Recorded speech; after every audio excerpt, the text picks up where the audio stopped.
Yeah.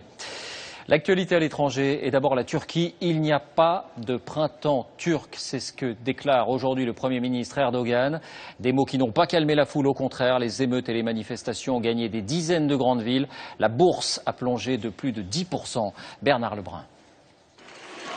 Ce n'est qu'en fin de journée que les premiers incidents ont éclaté à Istanbul, lors de cette manifestation devant le siège de la télévision publique turque.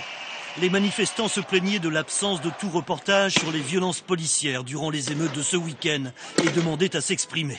La police est alors intervenue et a tiré des grenades lacrymogènes pour disperser la foule. Mais c'est dans la capitale, à Ankara, que les incidents les plus graves ont eu lieu aujourd'hui.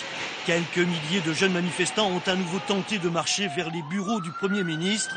De violents affrontements ont alors éclaté. Le Premier ministre, justement, Erdogan, a affirmé, je cite, que ce n'était pas une bande de pillards qui allait le faire reculer et s'est envolé pour le Maroc. Et voici les toutes dernières images que nous venons de recevoir de la place Taksim à Istanbul. Au 3e jour d'occupation, le mouvement de protestation ne semble pas retomber. Et notez que l'allié américain, par la voix de John Kerry, condamne, je cite, l'usage excessif de la force en Turquie.